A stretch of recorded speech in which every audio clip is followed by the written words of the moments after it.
अस्सलाम वालेकुम झूले। यस्टरडे हमने एक्सरसाइज 3.2 की क्वेश्चन नंबर 8 तक किया था। क्वेश्चन नंबर 18 का मैंने आपको हिंट दिया था, तो आप लोगों ने सॉल्व किया होगा। तो क्वेश्चन नंबर 19 और 20 तकरीबन सेम है, तो मैं क्वेश्चन नंबर 20 करता हूँ। तो क्वेश्चन नंबर 20 क्या कह रहा है? The book shop of a particular school has 10 dozen chemistry books and 8 dozen physics books, 10 dozen economic books. Their selling price are rupees 80, rupees 60 and rupees 40 each respectively. हमें निकालना है find the total amount of a book shop will receive for selling all the books. हमें इसमें use करना है using matrix algebra. तो हम क्या करेंगे? हम करेंगे इसमें let करेंगे let the number of books be represent करेंगे be represented by a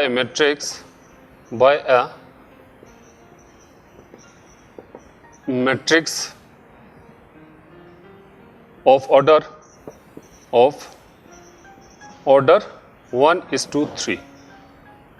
1:3 तो 1:3 में हम लेते हैं लेट ए इक्वल टू हमारे पास है 10 डजन केमिस्ट्री बुक्स। हम डजन को डी से और सी को केमिस्ट्री बुक्स CHEM केमिस्ट्री लिखता हूँ। तो 10 × 12 दैट इज इक्वल टू 120। यहाँ पे है हमारे पास 8 dozen physics books. Physics 8 × 12 that is equal to 96. Okay, 10 dozen economics books. 10 dozen economics. तो ये फिर से 120 हो गया। ओके, वो दूसरा है उसके बाद their selling price are, तो their selling prices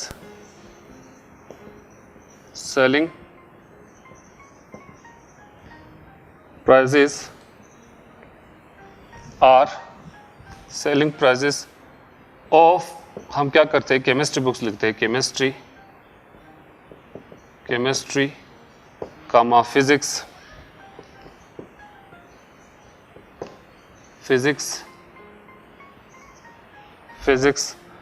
and economics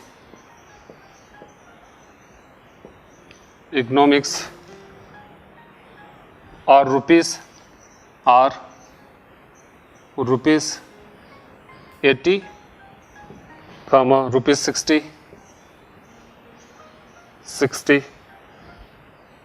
and rupees 40 respectively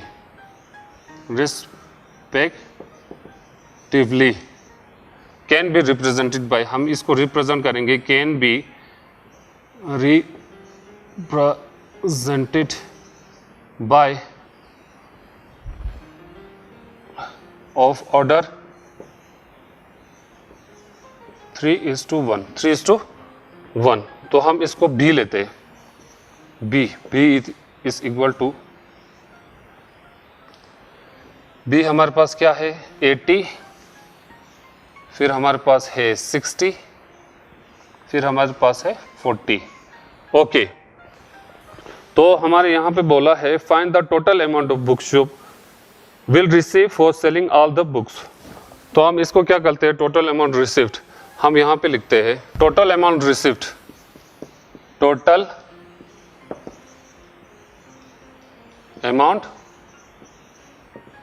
received क्या मिलेगा AB, दैट इज हम क्या करेंगे AB that is equal to A हमारे पास किस तरह से है, ए है हमारे पास है 120 96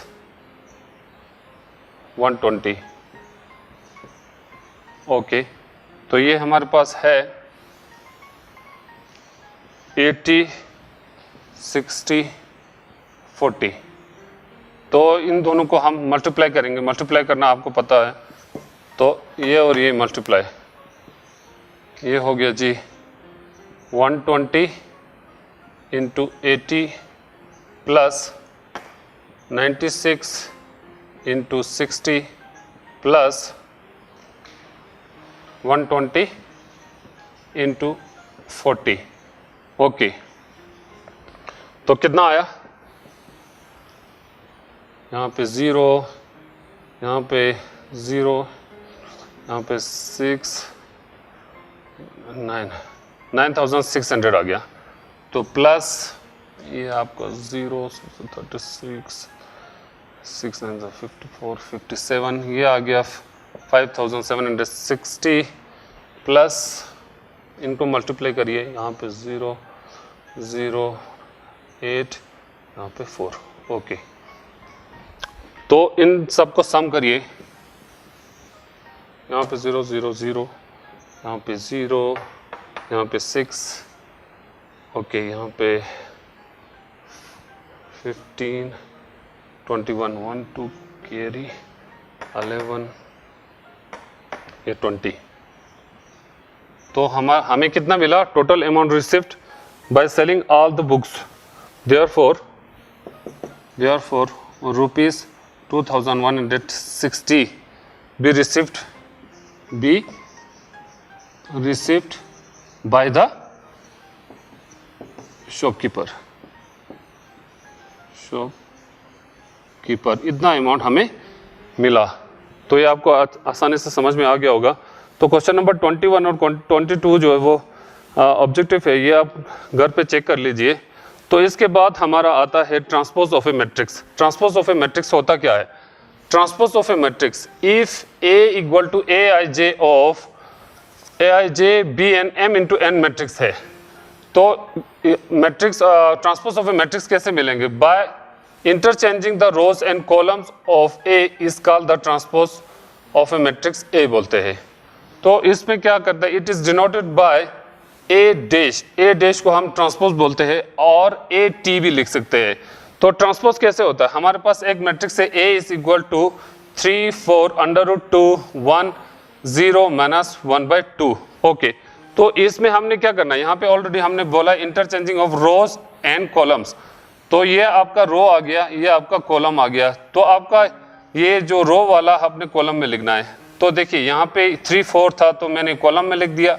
इसी तरह से ये √2 1 कॉलम में लिख दिया, 0 माइनस 1/2 कॉलम में लिख दिया। तो ऐसे करने के लिए हम क्या कहते हैं? इसको ट्रांसपोज ऑफ ए मैट्रिक्स कहते हैं। तो अब इसके बाद होता है properties of transpose of a matrix. Properties क्या क्या है देख लीजिए। पहला प्रॉपर्टी है ए ट्रांसपोज को हमने ये ट्रांसपोज किया, फिर से इसको और एक ट्रांसपोज करोगे तो फिर से ये हमें यही मिलेगा, A transpose is equal to A. फिर दूसरा आपका प्रॉपर्टी है एक कांस्टेंट के साथ ए का ट्रांसपोज करेंगे तो कांस्टेंट को बाहर निकालने के बाद उसका ए ट्रांसपोज जो है इसके बराबर आएगा, के जो एक कांस्टेंट है। तो थर्ड आपका प्रॉपर्टी है ए प्लस बी का ट्रांसपोज हम इसको करेंगे तो इसका रिजल्ट जो है वो इज इक्वल टू ए का ट्रांसपोज प्लस बी का ट्रांसपोज करने से ये दोनों बराबर आ जाएगा। तो फोर्थ वाला हमारे पास है ए बी, यानी कि हमने इस तरह से मल्टीप्लाई किया था, इसका ट्रांसपोज जो रिजल्ट हमें ये मिला था, इसमें तो अभी और 2-3 अगर हमें नंबर्स मिलते हैं तो उसको हम ट्रांसपोज करते हैं।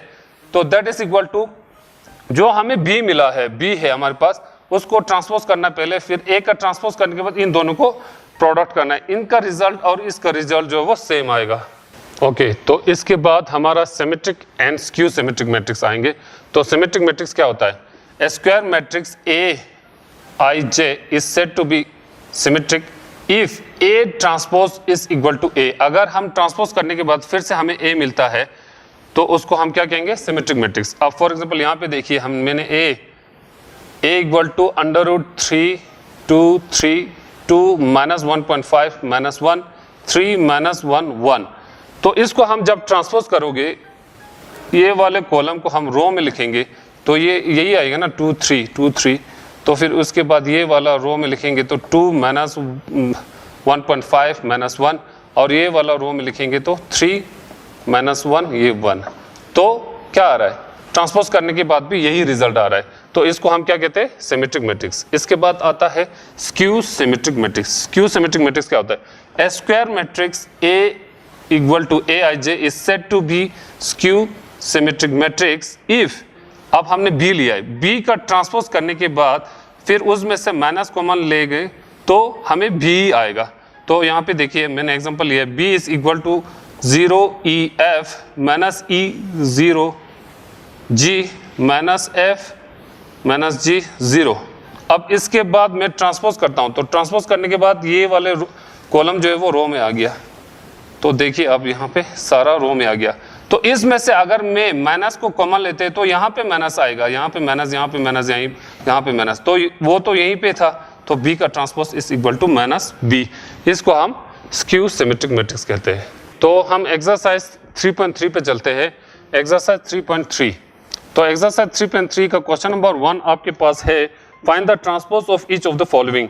तो मैं पहले एक लेता हूँ, let a is equal to, हमें दिया है 5 1/2 माइनस 1।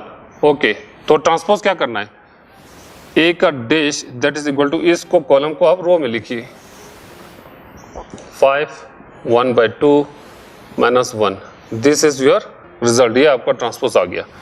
तो इसी तरह से मैं क्वेश्चन नंबर 2 करता हूं, तो आप ये देख लीजिए क्वेश्चन नंबर 2।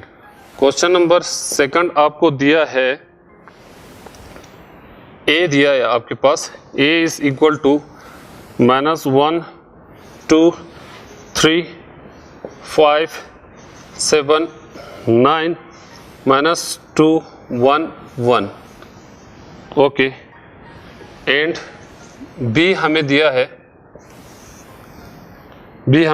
Minus 4 1 minus 5 1 2 0 1 3 1।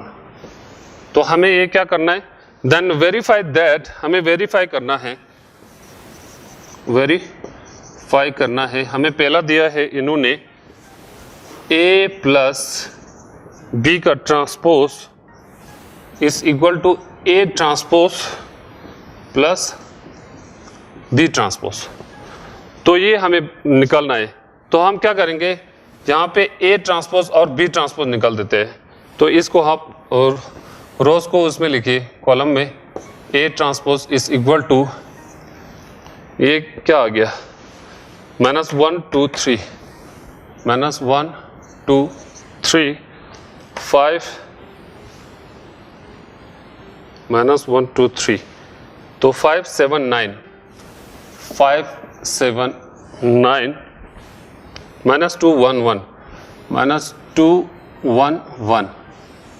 तो मैंने रोज और कॉलम्स को चेंज कर दिया। और इसी तरह से यहाँ पे माइनस 4 1 माइनस 5 माइनस 4 1 माइनस 5 1 2 0 1 2 0, ये आपका b ट्रांसपोज आ गया। तो ये आपका है 1 3 1 1 3 1, ये मैंने ट्रांसपोज कर दिया। अब क्या करते हैं, पहले मैं करूंगा लेफ्ट हैंड साइड लेता हूं, टेकिंग LHS आपके पास क्या है, a प्लस b का ट्रांसपोज। पहले a प्लस b का ट्रांसपोज है, तो मैं क्या करता हूं, पहले फर्स्ट a प्लस b करता हूं, तो फिर उसके बाद मैं ट्रांसपोज करूंगा। a आपके पास क्या है, a है माइनस 1 2 3 माइनस 1 2 3 5 7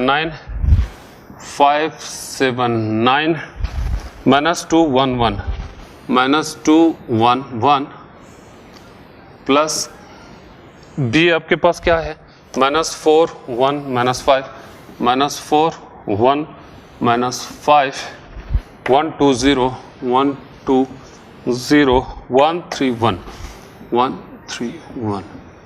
ओके, तो इसको सम करते हैं, माइनस 1 प्लस माइनस माइनस, ये माइनस 5, ये 1 2 प्लस 1, ये आपका 3 प्लस माइनस माइनस 5, यहाँ से माइनस 2 5 प्लस 1, यहाँ पे 6 7 plus 2 9 9 plus 0 9 minus 2 plus 1 minus 1 1 plus 3 4 1 plus 1 ये आपका 2, ये आपका क्या आ गया a प्लस बी। अब इसको ट्रांसपोज करो, नाउ a प्लस बी का transpose that is equal to, इसको रोज और कॉलम्स को चेंज करिए, यहाँ पे 5 6 माइनस 1 ये आपका आ गया 3 9 4 माइनस 2 9 2 ये आपका आ गया a प्लस बी का होल ट्रांसपोज। अब हम निकालेंगे a transpose plus b transpose, तो इसको हमने ट्रांसपोज पहले ऑलरेडी निकाला है, इसका सम करेंगे तो ये वाले और ये वाला रिजल्ट जो है वो सेम आना चाहिए। टेकिंग RHS हमारे पास क्या है a transpose plus b transpose that is equal to a transpose हमारे पास क्या है -1 5 -2 2 7 1 3 9 1 प्लस हमारे पास ये क्या है यहाँ पे 4 1 1 1 2 3 -5 0 1 ओके। तो इनको सम करने के बाद हमारे पास क्या आएगा 5 6 -1 3 9 4 -2 9 2 देखिए -1 ये हो गया -5, यहाँ पे 5 प्लस 1 6 -2 -1, तो ये result a transpose plus b transpose ये वाला रिजल्ट और ये रिजल्ट सेम है, तो देयरफॉर हमारे पास क्या आएगा देयरफॉर a प्लस b का whole transpose that is equal to a transpose plus b transpose, ये हमने निकाला।